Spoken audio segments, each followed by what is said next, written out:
buenas noches Venezuela, bienvenidos todos a este su espacio La Fuerza de la Unión, una tribuna abierta de la sociedad democrática venezolana para compartir con todos ustedes, más allá de cualquier distingo puntual, partidista o ideológico, la angustia, la preocupación, la justa indignación por lo que ocurre en nuestro país y también la certeza, la confianza, la esperanza de que trabajando juntos, de que remando unidos en la misma dirección, seremos capaces de construir la Venezuela de trabajo y de respeto, la Venezuela con alimentos y con medicinas, la Venezuela con democracia y con libertad, que todos necesitamos y que ciertamente todos merecemos. La Fuerza de la Unión es una presentación de Frigoríficos NIS, el placer de la carne, ubicado en la planta baja del Mercado Municipal de Chacao. Es también una presentación de Supermercado Madrid, ubicado en la calle Paz de Chacao diagonal a la Plaza Bolívar de ese municipio. Queridos amigos, hoy nuestro programa lo vamos a dedicar no a la agenda económica estereotipada, no a la agenda política convencional.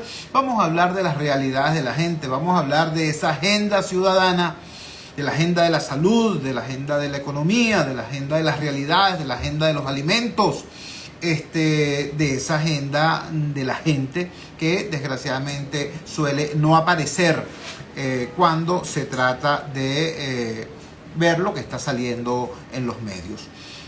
Hace pocos días hubo una denuncia extremadamente importante, extremadamente grave, muy sobria, por cierto, cero amarillismo, muy sobria, pero tremendamente grave. Lo hizo la Sociedad Venezolana de Hematología, concretamente la presidenta de la Sociedad Venezolana de Hematología, la doctora Maribel Meléndez. ¿Qué denunció Maribel Meléndez?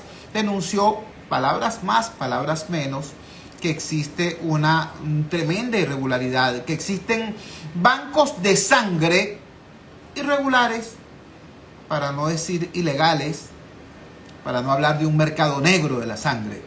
Una cosa muy grave, unos bancos de sangre que funcionan de manera no oficial en locales no adecuados, en centros comerciales, por ejemplo. A nosotros nos preocupó mucho esa denuncia, pero nos preocupó más la ausencia de respuesta oficial ante algo tan grave.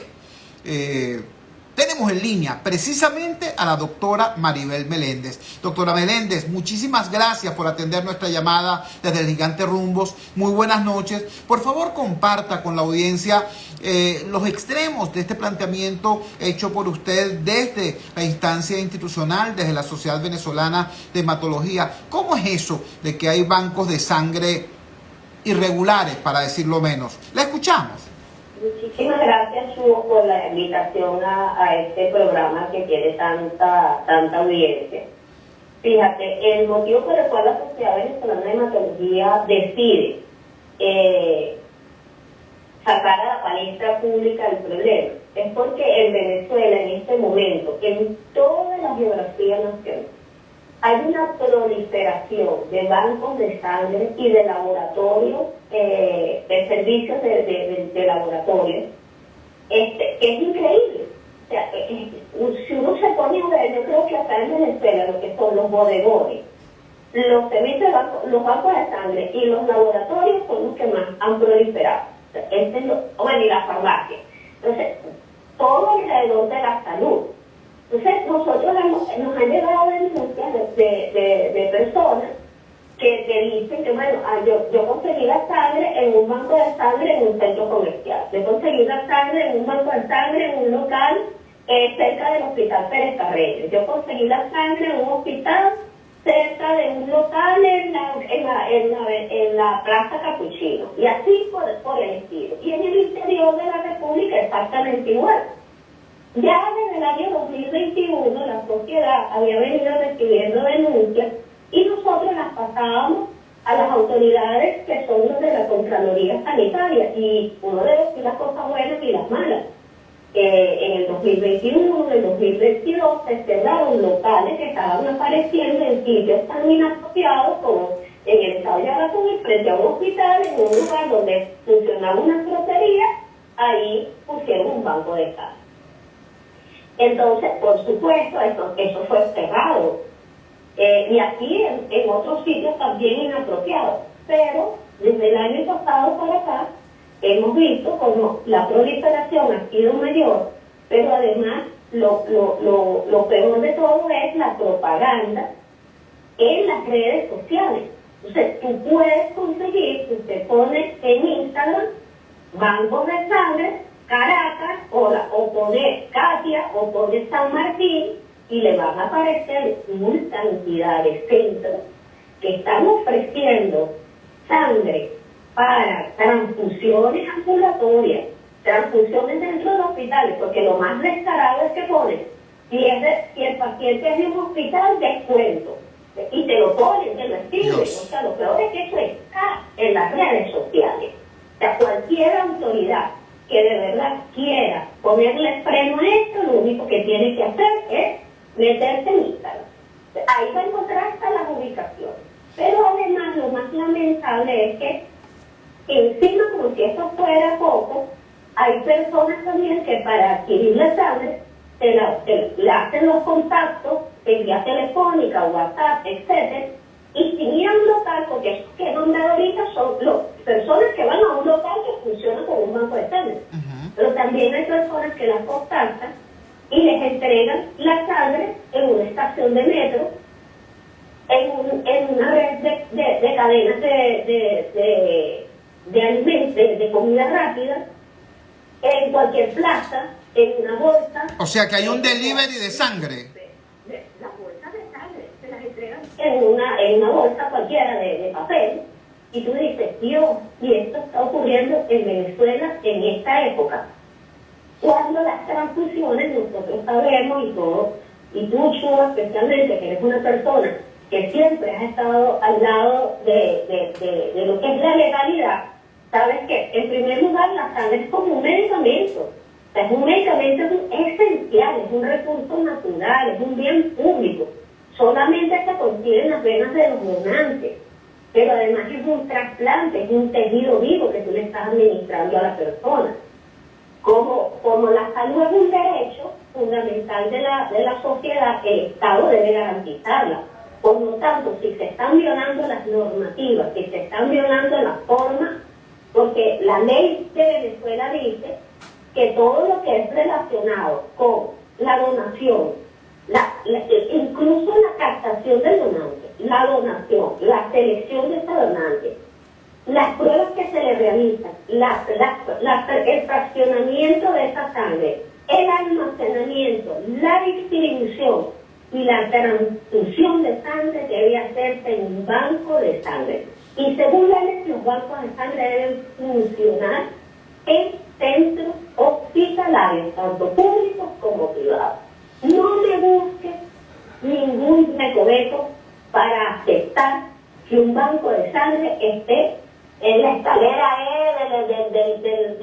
del conjunto residencial fulanito de tal, o en el nivel tal del centro comercial fulanito de tal. No hay recovecos, la ley es clara, la ley de transfusión y bancos de sangre en su artículo, si mal no recuerdo, es el número 28, que dice que los bancos de sangre tienen que funcionar en instituciones hospitalarias. Estamos conversando con la doctora Maribel Meléndez. La doctora Maribel Meléndez es la presidenta de la Sociedad Venezolana de Hematología y está ampliando y profundizando la denuncia que ha hecho esa instancia científica sobre la existencia de bancos de sangre irregulares.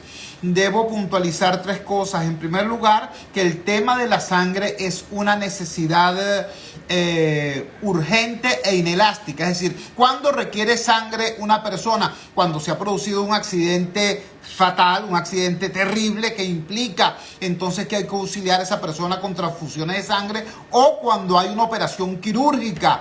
En cualquiera de los casos, al parecer, el banco de sangre de los hospitales públicos está desasistido, está sin el recurso, entonces los familiares tienen que salir a buscar la sangre donde la puedan conseguir, y por cierto, no la consiguen gratis. Por eso decimos, hay un mercado negro de la sangre, y nos está informando la doctora Maribel Meléndez que además de que funcionan en lugares irregulares, en centros comerciales o en residencias particulares, hay una especie de delivery de la sangre. O sea, te la llevan y te la ponen en determinados sitios. con una escala de precios además. Si es un paciente hospitalario tiene un precio distinto a si es cualquier otra situación. Doctora Meléndez, quisiera que nos ubicara ahora en la otra dimensión del problema. Ya nos quedó absolutamente claro que esto implica una violación de la ley, de la normativa y del sentido común. Por supuesto, eso nos queda claro. Ahora, por favor, háblenos del tema médico, porque más allá del asunto procedimental, aquí hay un tema que implica riesgo de vida. Entendemos que la sangre que está en un banco de sangre se le han hecho pruebas, se le han hecho despistaje, se tiene constancia de que no tiene VIH, que no tiene mal de Chagas, que no tiene otras hepatitis, otras enfermedades. ¿Qué garantía tiene un ciudadano que adquiera una bolsa de sangre de la manera como usted nos está denunciando? No te lo puedo decir. Yo te puedo hablar con la sangre que está adecuadamente tratada, atendida a los donantes de los bancos de sangre, tanto públicos o privados del país. Pero los que están fuera no te sé. ¿Qué me preocupa, Arturo? ¿Qué es preocupante? Que mientras más desabastecidos están los hospitales, alrededor de ellos se han proliferado todos estos centros que están exponiendo a la población venezolana. O sea,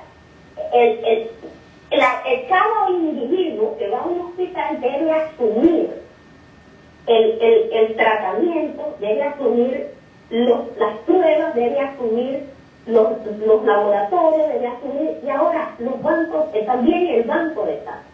Entonces, tú vas al hospital y lo único que te damos es la cama y la atención médica, porque todo lo demás lo tienes que llevar. O sea, ahora hasta la sangre la tiene que llevar el paciente. ¿Qué vamos a hacer con esto?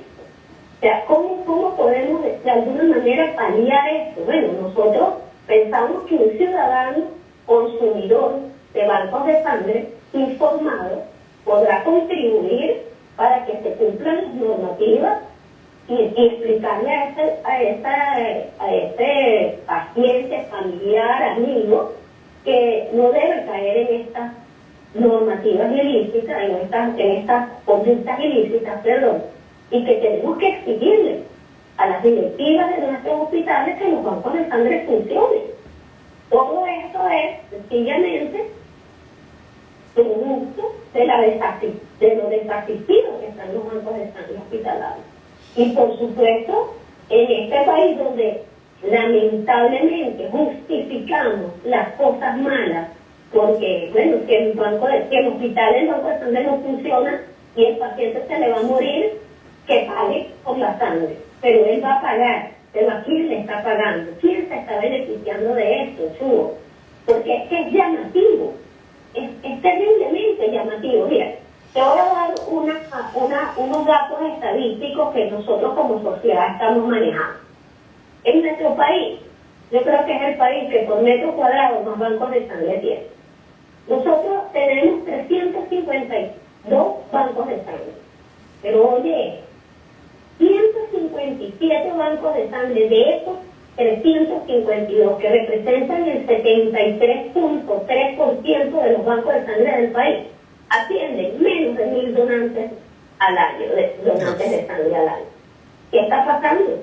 O sea, ¿por qué estamos desasistidos? ¿Por qué estamos dejando de atender los donantes? ¿Hay alguna intención en que eso ocurra? Entonces, únicamente 17 bancos de sangre, que son el 7.9% de los bancos de sangre del país, atienden más de 5.000 donantes al año.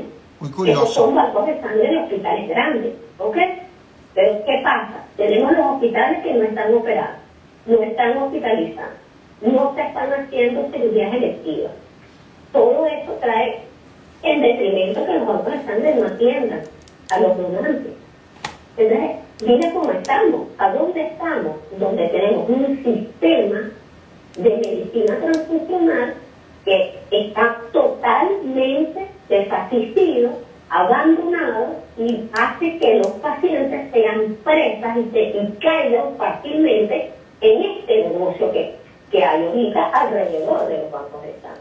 Lo mismo pasa con los servicios de laboratorio. Así es. Conversamos con la doctora Maribel Meléndez, quien, repito, es presidente de la Sociedad Venezolana de Hematología.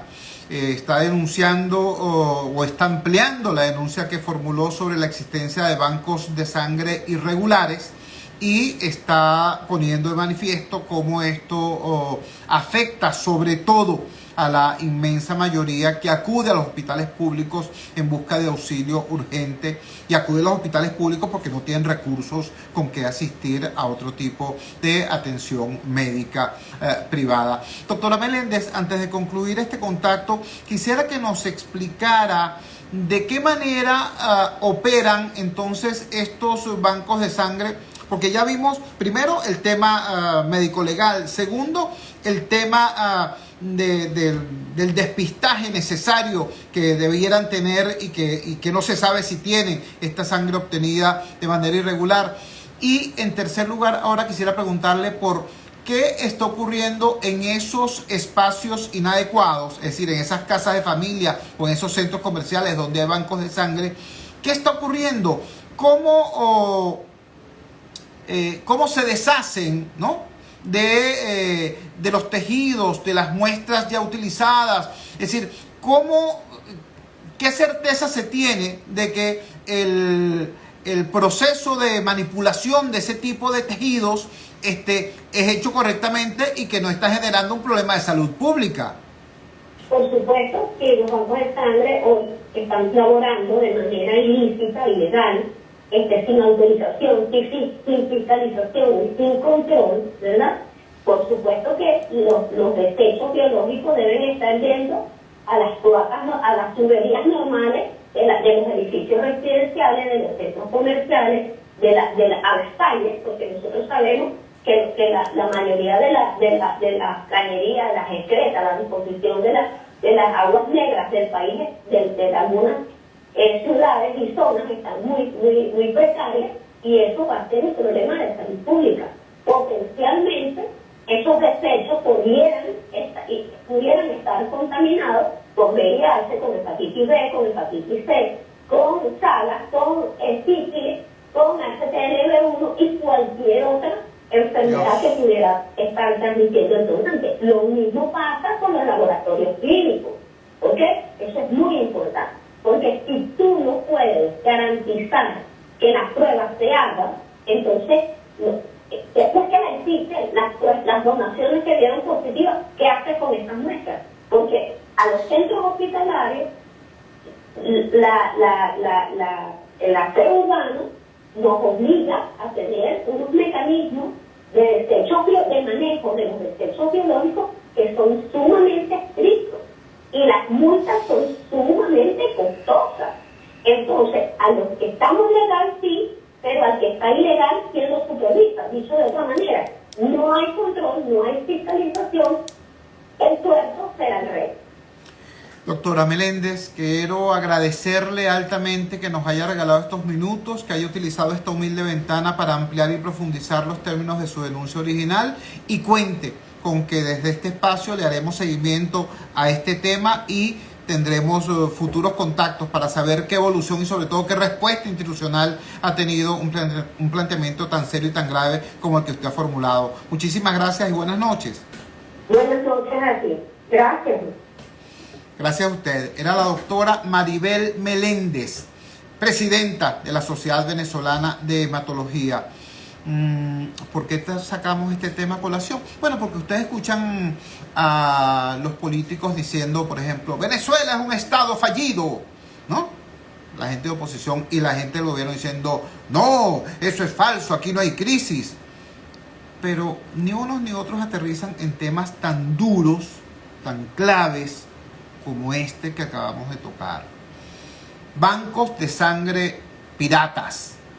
Alguien nos decía, el señor Heliodora Terán, nos dice, pero es que los bancos de sangre no tienen, y bueno, y hay que resolver. Sí, Justamente eso es lo que estamos denunciando, que en los hospitales públicos lo que hay es la demanda de la sangre, pero la oferta se privatizó. ¿Qué tal? ¿No les parece que es más o menos lo mismo que nos pasa con el agua? Hidrocapital cobra, ¿ok? Pero hay que pagarle a la cisterna para que lleve el agua. ¿No ven que es lo mismo que pasa con la electricidad? Hay que pagarle la electricidad, ¿verdad? Pero resulta que cada quien, los negocios tienen que tener su plantica, porque si no te queda oscura. Es lo mismo que pasa con la CanTV. Tú tienes que pagar el teléfono. Tienes años pagando el teléfono para que no te quiten la línea, porque teléfono no tienes y ABA mucho menos, pero la gente lo sigue pagando. Te dicen, no, para que no me quiten la línea. Eso se llama la privatización loca, la privatización comunista, y en este caso estamos hablando del tema de la sangre, la privatización vampira. ¿Qué tal? Vamos a la siguiente pausa comercial y ya regresamos con otro tema igual de estremecedor acerca de, bueno, de esto que podríamos llamar el desajuste del funcionamiento de un Estado que debería brindarle condiciones de vida a la población, pero que no lo hace, y con su clase política hablando de la única cosa que les interesa, que es quién está en el poder. Vamos al corte, ya regresamos. Publicidad y volvemos. Buenas noches. Sí, buenas noches. Ahora sí está. Muy bien. Muy bien. Señora, necesito la línea para llamar al invitado. Me llamó en una hora bastante difícil. Wow.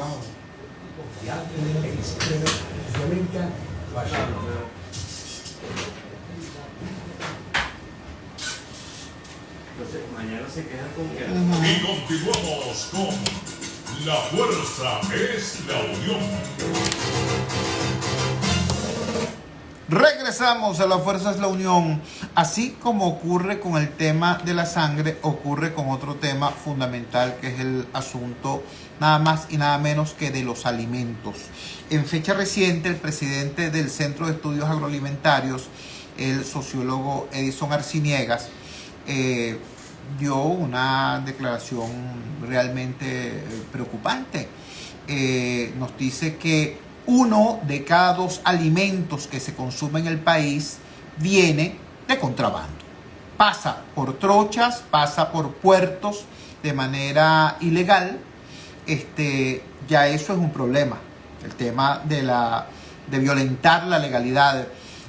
Hay otro problema muy importante, que es que esos alimentos que vienen de contrabando y que no pagan entonces prácticamente impuestos ni nada por el estilo, compiten de manera desleal con la producción nacional.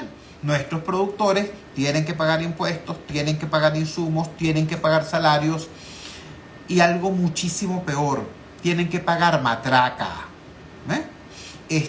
Y pese a todo eso, entonces resulta que desafortunadamente tienen que competir con esa producción ilegal. Y finalmente está, digamos, el más importante de los temas, que es el tema de la, ¿cómo decirlo? El tema de la calidad, el tema de la confiabilidad de los alimentos que entran de esa manera al país sin cumplir con ningún tipo de recurso sanitario, ningún tipo de registro sanitario, ningún tipo de garantía de su idoneidad. Estamos haciendo intentos de conversar, de poner al aire para ustedes a justamente el presidente del Instituto del Centro de Estudios Agroalimentarios, el doctor Edison Arciniegas. Tenemos en efecto problemas para conversar con él. Ustedes saben lo complejo del tema de las líneas telefónicas en este momento. Sin embargo, vamos a hacerle referencia a los argumentos que daba el presidente del Centro de Estudios Agroalimentarios sobre este punto, sobre el punto de los alimentos de contrabando. Repito, la proporción es sencillamente alarmante. Nos dice este estudio del Centro de Estudios Agroalimentarios, este documento, este informe del Centro de Estudios Agroalimentarios, que literalmente 50% de los alimentos que se consumen en el país son alimentos de contrabando. Repito, el sociólogo Edison Arciniegas es experto en este tema en particular, en el tema agroalimentario, y nos dio estos datos que de inmediato quisiera poder compartir con ustedes. Creo que lo tenemos en línea ya. Es ciertamente complejo esta situación. Sin embargo, voy a compartir con ustedes el texto que fue publicado en forma original en el diario de Lara, con la firma de la colega Ana Uzcategui. Tiene ese titular: 50% de los alimentos que se consumen en Venezuela han ingresado ilegalmente, según el Centro de Estudios Agroalimentarios. Los mercados populares en Venezuela se encuentran inundados de alimentos agrícolas y productos terminados que han ingresado ilegalmente a través de trochas o puertos, sin pasar por ningún tipo de control sanitario y bajo la mirada complaciente de autoridades civiles, militares y de seguridad. De acuerdo con investigaciones del Centro de Estudios Agroalimentarios, cerca del 50% de los alimentos que están colocando en su mesa los venezolanos son considerados perceptibles de contrabando.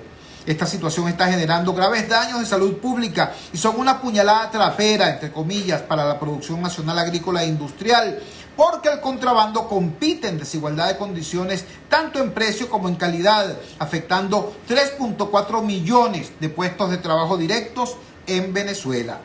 Edison Arciniegas, presidente del Centro de Estudios Agroalimentarios, informó que este contrabando de mercancía proviene fundamentalmente de Colombia y se está dando por dos razones. Primero, porque no existe una política pública de contención del contrabando en Venezuela. Y segundo, tampoco hay criterio nacionalista de defensa de la producción nacional por parte de los consumidores criollos. En este país podría haber 12 millones de litros de refresco traídos en forma irregular, que no tenemos la garantía de que eso que trae esa botellita barata sea lo que dice el empaque que contiene. Y hemos empezado a detectar que los efectos sobre la salud de los consumidores son negativos. Podría ser que el 45% del mercado de licores sea contrabando, con el riesgo que significa consumir licores adulterados.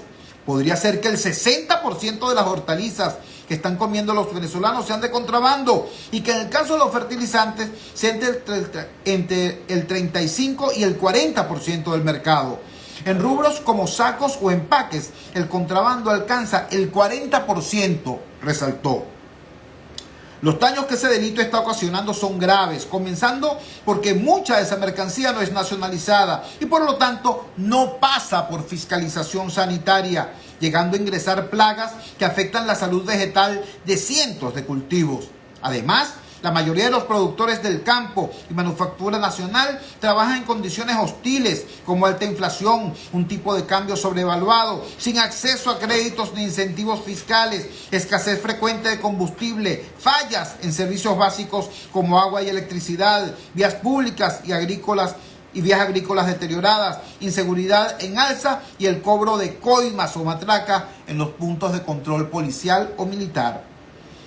¿Qué podemos hacer para que se produzca en forma más eficiente en Venezuela?, se pregunta Edison Arciniegas. Bueno, en primer lugar, intentar reducir el impacto del soborno, del delito sobre las actividades productivas, porque cuando un funcionario policial o militar exige dinero para dejar pasar una cosecha, está delinquiendo. Porque cuando un delincuente vaya a extorsionar a un productor, está delinquiendo. Porque cuando te piden dinero para un trámite que no deben pedirlo, están delinquiendo. Entonces, cuando tú ves las estructuras de costo, pudiese ser que 1/3 de las estructuras de costo en Venezuela estén signadas por estos fenómenos, sentenció Arciniegas. Es decir, que cuando usted compra, por ejemplo, 1 kilo de queso o 1 kilo de carne, o 1 kilo de pollo, es bastante probable que hasta 1/3 de eso que usted está pagando lo está pagando porque usted le está dando dinero al AMPA, literalmente. Sigue este texto, repito, publicado por el diario La Prensa del Estado Lara, con declaraciones de Edison Arciniegas, presidente del Centro de Estudios Agroalimentarios. Como ejemplo, destacó Arciniegas lo que está pasando con la producción de papa en Venezuela, uno de los sectores que está siendo arruinado por el contrabando. La nación pasó de haber sembrado 14.000 hectáreas de papa en 2022 a sembrarse solo 10.000 hectáreas este año. A este ritmo no va a haber papa en 2026, pero resulta que son 200.000 personas que dependen de ese sector en la economía nacional. Antonio Escalona, presidente de la Unión Agrícola y Ganadera de los Andes, UNAGANDES, precisa que la mercancía de comercialización ilegal no solamente se está viendo en puestos de buhoneros, también en mercados mayoristas como en Coche, en Caracas, o Mercabar, en Barquisimeto. Estamos viendo una papa venezolana de muy mala calidad, de la variedad granola, que se consigue en $32 el saco de 45 kilos. Pero la papa colombiana la están comercializando en $15 el saco, expresó. Detalló que la manera de identificar una papa traída de Colombia es por su tamaño y calidad. Antes era fácil detectarlas porque las traían en sacos blancos de 60 kilogramos, cuando en Venezuela se comercializan en sacos rojos de 45 kilos. Pero en los últimos meses hasta el empaque lo están imitando los colombianos. Bueno, esto es otra muestra de cómo, yo no voy a utilizar la expresión Estado fallido, pero sí cuando tenemos a un Estado que es incapaz de cumplir y de hacer cumplir sus propias leyes, sus propias normativas. Cuando tenemos, por ejemplo, como están denunciando acá estos estudiosos y estos productores, cuando tenemos efectivos policiales, efectivos militares, que en vez de estar protegiendo a Venezuela del contrabando, están hostilizando al productor nacional, a ese que sí es legal, a ese que sí paga impuestos, a ese que sí está aportando a la economía nacional. A ese lo están utilizando al cobrarle matraca, al cobrarle coima, al imponerle ese impuesto de la corrupción. Es demasiado grave, repito, la proporción de la que nos habla Edison Arciniegas es absolutamente bestial. 1 de cada 2 alimentos podría ser de contrabando. 50% de los alimentos que se consumen en el país podrían ser de contrabando. No es poca cosa. ¿Le pareció alarmante la denuncia de Maribel Meléndez sobre la existencia de bancos de sangre piratas? Bueno, para que vea algo igualmente alarmante, no tiene que ir muy lejos. Basta con que abra la nevera de su casa. Basta con que observe con cuidado los alimentos que, si usted es afortunado, tiene en su mesa.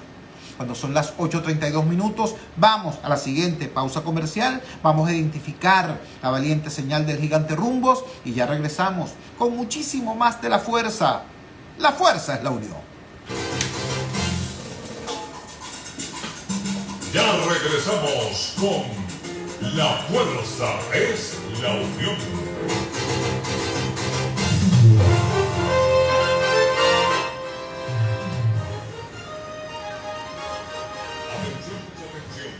Radio Rumbo le notifica a sus oyentes que la cuenta de Instagram que fue sancionada ya ha sido recuperada. Buenas noches, doctor Julio Castro. ¿Cómo está usted? De aquí de Radio Rumbo, el programa de Chubo Torriano. Muy bien, doctor, lo pongo en línea, ¿vio? Ok. El periódico impreso en la radio con transmisión en tiempo real.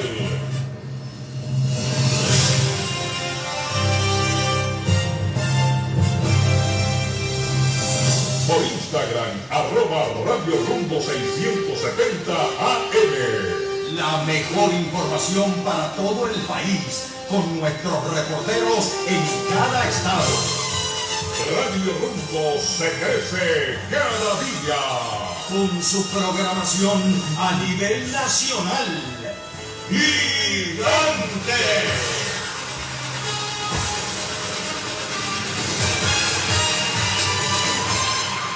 Publicidad. Convierte tus fines de semana en unas largas vacaciones. Posada Mansión Durjet. Villas equipadas con cocina, nevera, aire acondicionado. Disfruta de nuestra hermosa piscina abierta a las 24 horas. Posada Mansión Durjet, en el Istmo Caribe de Boca de Chile, a solo 2 horas y media de Caracas. Te esperamos los 365 días del año. Reservaciones por los teléfonos 0414-303-2476 y 0414-131-3998. Síguenos, @tu-posada Mansión Durjet. Atención, mucha atención. En Óptica Martínez y Bolívar, en la Roosevelt, frente al Elevado y en el Centro Comercial Propate de Ariel 2, frente a Factory, se volvieron locos, porque ahora tenemos el 20% de descuento en todo. Llámate ya, 633-0819 y aprovecha esa locura. Luis Rivera Puente, saludos hermano, ¿cómo estás? Aprovecha que es por tiempo limitado. Y ahora tenemos consulta de oftalmología con previa cita y a precios solidarios. ¡Corre la voz! Caracas, visita la farmacia más grande de Latinoamérica, de lunes a domingo, de 8 de la mañana a 8 de la noche, en la avenida principal de La Yaguara, o también en la prolongación de la avenida Rómulo Gallegos, La Urbina, junto a Mayo. Podrás encontrar medicinas, productos de cuidado personal, equipos e insumos médicos, área de belleza y deporte a precios jamás vistos. Vive saludable. Campeón Rumbos en Caracas, sensacional, la emisora de Venezuela.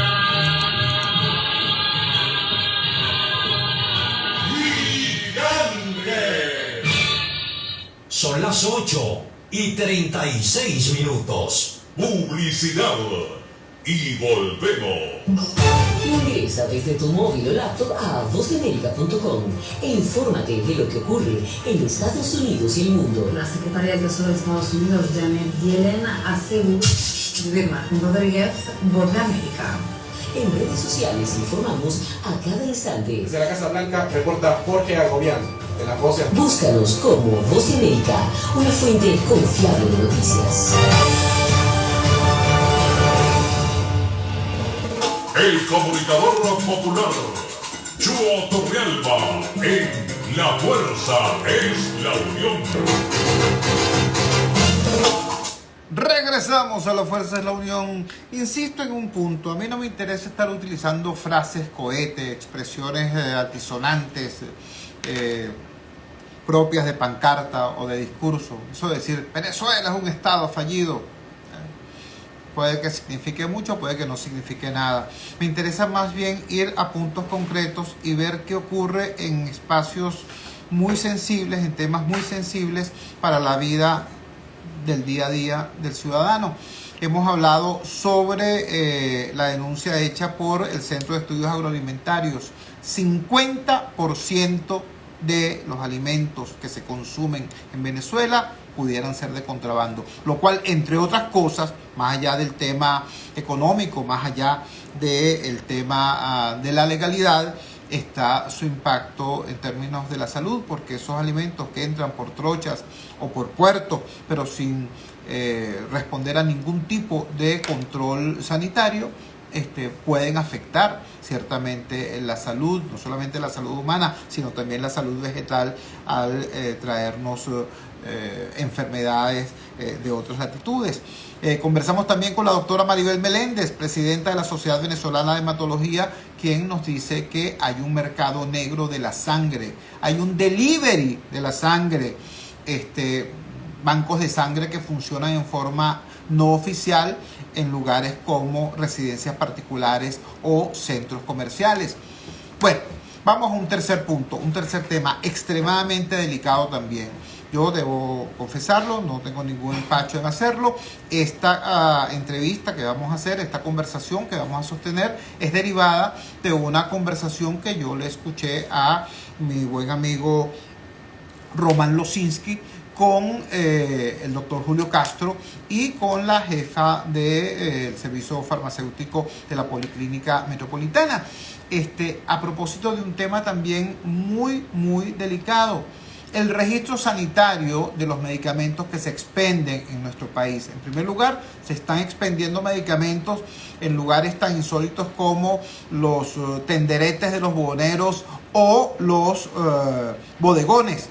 Y en segundo lugar, esos medicamentos no siempre tienen su registro sanitario en regla, cosa que en Venezuela, y esto confieso yo no lo sabía, el Instituto Nacional de Higiene era una agencia tan eficiente comparativamente la cosa con la FDA norteamericana en cuanto a la exigencia rigurosa del registro sanitario. Bueno, esto se vino relajando desde el año 2017 cuando aquella escasez atroz y apenas ahora con la nueva directiva del Instituto Nacional de Higiene pareciera estar tratándose de nuevamente establecer los controles, pero la situación sigue siendo complicada. Sobre ese tema, en primer lugar, queríamos conversar con el doctor Julio Castro. Julio, gracias por atender nuestra llamada. Por favor, danos más detalles sobre esta situación que afecta, por supuesto, el día a día y el derecho a la salud del venezolano. Te escuchamos. Gracias, Chu. Gracias por la invitación. Siempre un placer estar en el programa. Fíjate, no podemos entender la situación actual si no hace un poco de antecedentes, ya tú lo nombraste. En el 2017, con la crisis de los medicamentos, que no había medicamentos prácticamente para nada, una de las estrategias gubernamentales fue flexibilizar el tema de los registros farmacéuticos. ¿Por qué no había medicamentos en Venezuela en el 2017? Por diversas razones. La primera de ellas es porque la industria farmacéutica internacional y nacional el gobierno tuvo una deuda con ella que sumaba casi 5.500 millones de dólares, la cual no se honró. Es decir, acuérdate el tema de Cadivi, los dólares, lo que sí, lo que no, que sí te doy, que no te doy. Al final, esa deuda con la industria farmacéutica terminó ahuyentando a la industria farmacéutica y no pudiendo ellos recuperar el capital, simplemente la mayoría de ellos se fueron. Después hay un tema de insumos, etcétera, por toda la crisis de 2017-18. Y finalmente la forma que encontró el gobierno es aumentar la permisología relacionada con la traída de medicamentos y aparece una figura que se llama la Casa de Representación. La Casa de Representación es Pedro Pérez, o Perico de los Palotes, que obtiene un registro de permisos de importación de medicamentos y empieza a traer contenedores de medicamentos. De la India, de Pakistán, de China, de Siria, de donde tú quieras, de donde puedas, en todo caso. Eso hizo que el déficit de medicamentos empezó a disminuir progresivamente y posteriormente con la liberalización del tema económico, del tema dólar-bolívar, que ya no era ilícito el comercio en dólares y donde se empezaron a regularizar los precios de los medicamentos, es decir, sin cerrarse, porque anteriormente había una regulatoria de los precios de medicamentos. Eso hizo que se proliferara la Casa de Representación. Dentro de la Casa de Representación hay algunas muy importantes, grandes, éticas, etcétera, y hay unas cosas muy pequeñas, muy parroquianas, muy locales, en diferentes grados. ¿Cuál es el problema? Que anteriormente, como tú lo dijiste bien, el Instituto Nacional de Higiene, a través de la Junta Revisora, que era el organismo regulador fundamental de Venezuela, es decir, la FDA venezolana, tenía un control bastante importante, extenso, sobre los medicamentos que se expendían en el país. Es decir, si tú ibas a cualquier farmacia, todos los medicamentos que estaban en esa farmacia tenían registro farmacéutico venezolano, un farmacéutico patrocinante, y tenía una documentación en el Instituto Nacional de Higiene que avalaba ese medicamento. Eso hoy en día no es así. Yo te diría un número, este es un número absolutamente arbitrario, para un poco lo que yo por ahí, probablemente el 80% de los medicamentos que se expenden hoy en día en cualquier farmacia de Venezuela no tiene la regulatoria necesaria que tenía higiene históricamente.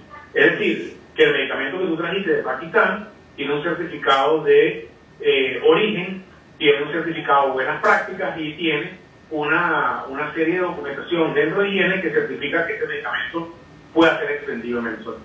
Entonces, bueno, eso sustituyó el tema de la falla de medicamentos porque ahora hay medicamentos. Obviamente, los precios no son los de antes, pero tenemos un tema regulatorio que hay que afrontar ahora. Y, de alguna manera, yo reconocerlo. Yo, cuando las cosas se empiezan bien, cuando las cosas se empiezan bien, creo que el instituto está haciendo un esfuerzo importante por tratar de regularizar esta norma. Acuérdense también, lo decíamos en su momento, que, por ejemplo, Barrio Adentro se entregaba una bolsita de papel con unos medicamentos en eso y el médico te decía que eso era tal cosa y tú te lo tomabas, pero eso no tenía envase, no tenía un blister, no tenía indicaciones, no tenía nada. Y esos eran medicamentos que venían por acuerdo gobierno de Cuba, Venezuela.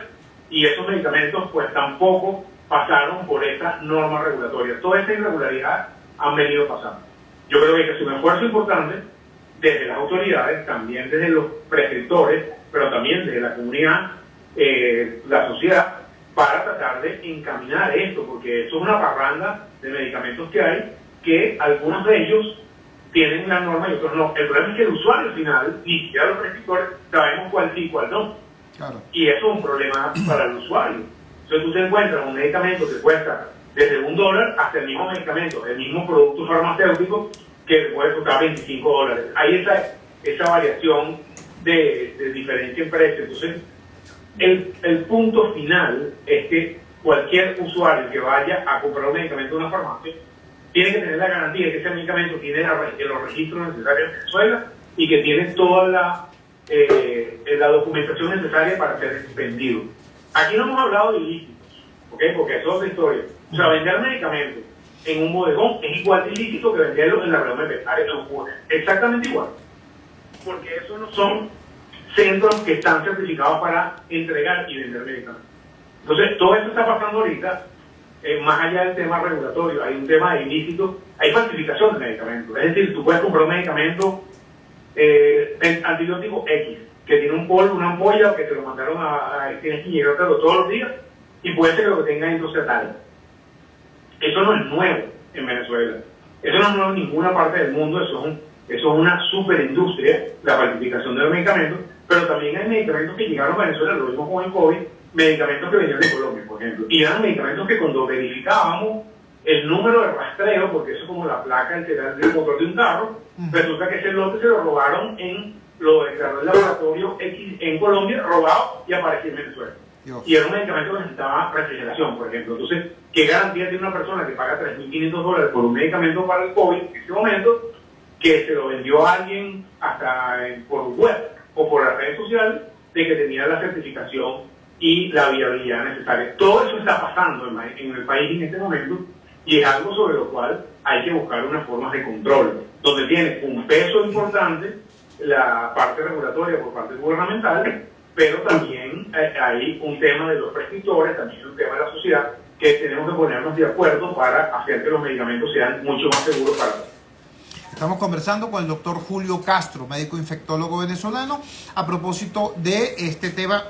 La afirmación que acaba de hacer no deja de ser escalofriante. Nos está diciendo que pudiera ser el 80% de los medicamentos que se están expendiendo en nuestro país que no tengan a cabalidad los controles de registro sanitario requeridos históricamente en Venezuela. Julio, quisiera que nos orientaras sobre un punto. En nuestro país en este momento hay una especie de cierta prevención, no quisiera utilizar la palabra prejuicio, pero sí cierta prevención a los medicamentos que vienen de la India. Pero cuando uno investiga un poquito, descubres que la India se ha transformado en algo así como la gran farmacia del mundo. O sea, como el país líder en la producción de medicamentos a nivel planetario. ¿Cómo se explica eso? ¿O qué es lo que está ocurriendo en realidad? ¿Hay medicamentos de la India buenos, malos, regulares, y a nosotros nos llegan solamente unos y no otros? ¿De qué estamos hablando? Fíjate, Chu, es probable que eso esté relacionado con un tema mediático en el cual ha habido una campaña que tiene parte cierta, donde ha habido efectos secundarios importantes en medicamentos que vienen de la India en algunas partes de América Latina, fundamentalmente México y Centroamérica. Y la OMS levantó una alarma hace un par de semanas diciendo, mira, ojo, no por el tema de la India, ojo, yo creo que no podemos encasillar el tema de las irregularidades o los medicamentos de baja calidad exclusivamente de la India. ¿Qué es lo que pasa? Como tú bien lo dijiste, si tú ves el 100% de los medicamentos que se producen en el mundo, muy probablemente la India produce más del 50%. Dios. Entonces, probabilísticamente, vas a tener irregularidades, más en la India que en otros países, pero no es la única. Entonces, nosotros no podemos desechar un medicamento porque venga de la India. no debemos hacerlo a priori como científicos. Ni porque venga de Cuba, yo lo voy a decir con, digamos, como siempre decimos las cosas, llevamos las cosas por su propio, ni que venga de China, ni que venga de Pakistán. Porque venga de un país no tiene por qué ser malo o por qué tiene que ser bueno porque si viene de Estados Unidos. Eso no funciona así. Nosotros como usuarios tenemos que tener la seguridad que venga de donde venga, produzca de donde se produzca, ese medicamento tiene los miligramos que dice tener, tiene el principio activo que dice tener y cumplió con todas las normas regulatorias necesarias. Si el medicamento viene de Cuba y es más barato, bienvenido. Si el medicamento viene de China y es más barato, bienvenido. Porque hay industrias genéricas de buena calidad. También hay falsificaciones. Pero no creo que sea bueno el criterio chauvinista de que, como son de la India son mejores. No podemos decir eso a ciencia cierta. Probabilísticamente es más probable porque son los que más producen medicamentos en el mundo. Pero en realidad nosotros no tendríamos ni siquiera por qué saber de dónde se produce el medicamento. Si ese medicamento sea producido donde sea, tiene la certificación, tiene las evaluaciones respectivas y tiene la buena pro de las instituciones regulatorias en Venezuela, nosotros deberíamos usarlo con confianza, que es lo que no pasa en este momento. Entonces, tú ves medicamentos, y voy a hacer cosas de las cuales he visto, tú ves medicamentos, por ejemplo, en un hospital pediátrico de Caracas, donde un niño llega con una convulsión y la enfermera, y tú pides, por ejemplo, diazepam, un medicamento para las convulsiones, y te dan una ampolla que escrita en chino. Entonces dices, bueno, ¿qué garantía tiene el médico de que pidió un medicamento que conocemos para las convulsiones, que se llama diazepam, que está escrito en chino, que sea diazepam? Imagínate eso, lo que eso significa en una situación aguda. Entonces, eso es un ilícito. Tú no puedes tener un medicamento en el país que esté escrito en otro idioma. Eso es un ilícito, claro. Si usted va a una farmacia y le vende un medicamento que está escrito en chino, señor, devuelve. Porque eso es un ilícito. ¿Ok? Si usted compra un medicamento que está escrito en iraní o usted no entiende lo que dice, usted devuélvalo, porque eso es algo que, ¿quién le garantiza que eso que está allí, eso no debe pasar? Le voy a decir otra cosa. Usted va a una farmacia y le venden medicamentos detallados, es decir, le cortan un blister, le dan 2 pastillas, un blister de 4. Eso es un ilícito también. La ley venezolana de farmacovigilancia es una ley muy buena en términos de calidad, que está hecha para proteger a los usuarios. Y esta ley es de 1999, creo, o 2000, por ahí, ya tiene un tiempo. Entonces, creo que buena parte de la brecha que hay que ir cerrando es ir cerrando esas brechas de ilícitos de manera que la gente vaya a comprar un medicamento, sea donde sea una farmacia bonita, con aire acondicionado, con luz, con un dependiente que tiene una vaca muy limpia, o sea, una farmacia popular, que tenga la certeza que el medicamento que compre es lo suficientemente de buena calidad para usarlo con toda confianza. Estamos conversando con el doctor Julio Castro, médico infectólogo venezolano y una voz que ha sido de extraordinaria ayuda para la ciudadanía al orientarnos en tiempos muy complejos como ha sido la crisis del COVID y el post-COVID. Nos está dando esta información valiosísima sobre el tema de esta importante cantidad de medicamentos que se están expendiendo en nuestro país sin cumplir los protocolos ordinarios de registro sanitario tal y como se ha acostumbrado históricamente en Venezuela. Nos dice, esa situación parece estar empezando a variar para bien a raíz de la nueva directiva del Instituto Nacional de Higiene, y hay que estar muy alerta, tanto las autoridades como la ciudadanía. Julio, tenemos que hacer una muy breve pausa, pero hay un tema sobre el cual sería irresponsable de mi parte no aprovechar tu presencia en la línea telefónica para consultarte, que es el tema de la intervención judicial de la Cruz Roja Venezolana y el impacto que eso tiene no solamente sobre lo que hemos tratado hasta ahora acá, que es el derecho a la libre asociación, sino en general sobre este tipo de organizaciones auxiliares en servicios públicos fundamentales como la Cruz Roja, como Cáritas, como otras organizaciones. Entonces, quisiera pedirte, rogarte que aguardes un segundo, vamos al corte y al retorno nos des tu opinión sobre este tema. Vamos al corte, ya regresamos. Publicidad y volvemos. Conéctate con la Voz de América desde tu móvil o en tu laptop. Escribe vozdeamerica.com y entra a un mundo de información. Vozdeamerica.com. Somos tu fuente de información internacional. Vozdeamerica.com, un mundo de información y una fuente confiable de noticias. De la Casa Blanca reporta Jorge Agobián, de la Voz de América. Ángela González, Voz de América, Nueva York. José Parraleje, Voz de América, Miami. VozDeAmerica.com. Y continuamos con La Fuerza es la Unión. Regresamos a La Fuerza es la Unión. Tenemos en línea al doctor Julio Castro. Nos dio literalmente una cátedra sobre este tema de los medicamentos que se expenden en nuestro país sin cumplir con los extremos del registro sanitario. Y ahora queremos, le rogamos también nos dé su opinión sobre este otro punto que ha llamado la atención profundamente del país y más allá de nuestras fronteras, la intervención judicial de la Cruz Roja venezolana. Julio, te escuchamos a propósito. Fíjate, Hugo, yo creo que más allá de yo calificar, por ejemplo, la competencia de las personas que están en la Junta, no es mi plan, no es mi función para nada, y ni siquiera hablar sobre el tema de la investigación de las denuncias que eventualmente cualquier institución puede tener, porque más allá de eso, esto es un tema de principio para nosotros los que estamos en el mundo humanitario. ¿Y cuál es el tema de principio? Lo que se ha llamado la instrumentalización de la justicia. Digamos, el gobierno ha hecho esta metodología, este modus operandi en otras cosas. ¿Cómo ha hecho? Ha intervenido las directivas de partidos políticos, ¿okay? Y por una decisión del TSJ cambia un partido por otro de la noche a la mañana, lo cual es absolutamente en contra de derechos fundamentales de asociación. O sea, yo no soy un experto en derecho, pero aquí hay una figura sobre la cual interviene ahora una organización humanitaria, más allá de que sea ONG, no sea ONG, sea compañero, no importa lo que sea, cuál es la definición, ese no es el problema. El problema es que esto es una organización que ha funcionado durante muchísimos años en Venezuela, más allá de cualquier denuncia que si las hay deben ser investigadas, debo insistir en eso. Esto es un modus operandi muy peligroso. Bajo ese mismo modus operandi, mañana pueden intervenir la dirección de Radio Rumbos o de la Universidad Central de Venezuela o de la Universidad Católica o de Cáritas o de lo que sea.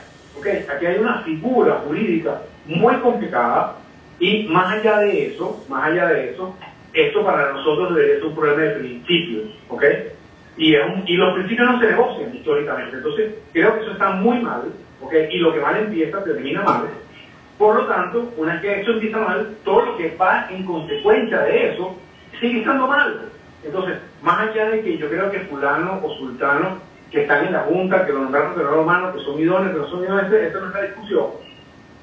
Toda persona que está allí en este momento tiene que entender de que está bajo una situación que viola derechos fundamentales, donde agencias de los grupos humanitarios han criticado realmente este mismo tema todos en la misma línea. Entonces quien está allí tiene que entender que está metido en un berenjenal, ¿okay? En un berenjenal de país. Entonces es algo sobre lo que yo llamo la reflexión a la metodología, llamo la reflexión a las personas que están allí, porque más allá de eso, esto al final puede generar un daño reputacional para el Estado, y explico esta parte. La Cruz Roja venezolana funciona con donaciones de la Cruz Roja Internacional, de donaciones de privados y donaciones de organizaciones internacionales que, entendiendo el problema humanitario en Venezuela, utilizan a la Cruz Roja para entregar fondos que se determinan en proyectos. Voy a nombrar algunos proyectos porque los conozco. El proyecto de vacunación de COVID, en la cual la Cruz Roja participó ayudando al gobierno, se acordarán de la carta que estaba ahí frente al Parque Miranda, el hospital de la Cruz Roja. Ellos hacen actividades en la zona fronteriza con diferentes programas que tienen con ayuda humanitaria de la mano inclusive de otras agencias de Naciones Unidas. ¿Qué pasa? En este momento, cuando nadie sabe qué va a pasar con esto, ¿qué hacen los donantes internacionales? Mira, ¿sabes qué? Por el momento estamos en stand-by, no vamos a parar a ver qué pasa, ¿ok? Porque no sabemos finalmente esos dineros o esos proyectos cómo van a terminar allí. Entonces, va a haber una situación aquí de receso de los donantes, mientras esta situación no clara o turbia se va aclarando. Pero sí creo que como antecedente es muy malo, es un precedente terrible en términos de este tema legislativo y derechos humanos, y ese es mi punto principal, más allá de lo que te dije de las otras consideraciones relacionadas con las personas, relacionadas con la Junta y el tema de las denuncias. Cualquier venezolano, cualquier institución cualquier organización que tenga una denuncia, tiene que haber una forma de que esa denuncia se resuelvan o se investiguen por las vías normales, pero no como un instrumento de poder, que es mi gran problema. La justicia en Venezuela, lamentablemente en este momento, es parte de un instrumento de poder de parte del gobierno que intenta finalmente consolidar más el poder o doblegar algunas instituciones, y eso no puede pasar con la Cruz Roja venezolana. Yo levanto la voz en relación a este punto, lo escribí en Twitter, lo mantengo y creo que es algo sobre lo cual tiene que haber una reflexión profunda de la sociedad venezolana, porque ya estamos llegando a unos límites que están muy cerca de las cosas que las cuales uno, por lo que sea de principios, no debe permitir. Julio, te agradecemos enormemente que nos hayas regalado estos minutos y que nos hayas iluminado sobre estos dos temas puntuales, pero muy importantes: el tema del registro sanitario de los medicamentos que se expenden en nuestro país y el tema de la intervención judicial de la Cruz Roja venezolana. Muchísimas gracias y buenas noches. Un abrazo, salud. Era Julio Castro. Antes de terminar nuestro programa de hoy, yo quiero referirme a una información que se hizo viral ayer lunes y que hoy publicamos en nuestras cuentas en las redes sociales.